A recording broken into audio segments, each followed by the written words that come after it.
For example, fertiliser would be the big one. It's gone from under £300 a tonne to just about £1,000 a tonne in the space of a few months.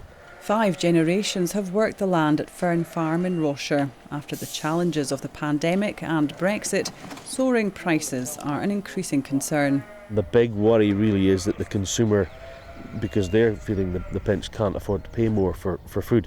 So yeah, it's difficult. In terms of going forward, we've got to try and tighten our belt wherever we can. But we're working pretty hard as it is as farmers, and we can't really run much faster. I've been farming for 50 years.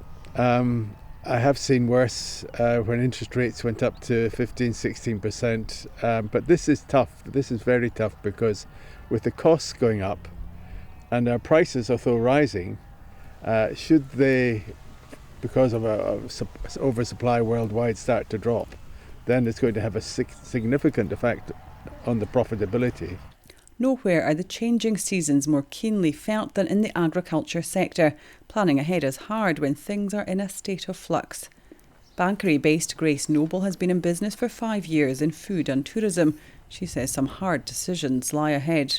You've got to feed your land. If you don't feed your land, it's not going to feed you, it's not going to feed your animals. And at the other end of the year, if you don't have a good crop of silage, then you're not going to have that winter feed for feeding your livestock.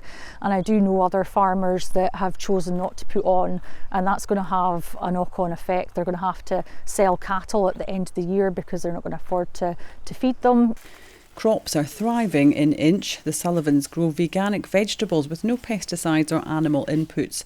They say they've had to adapt to the changing way in which people are shopping as consumers tighten their purse strings. The fuel price has been, it's just horrendous, and it does make, putting that product out a lot more expensive.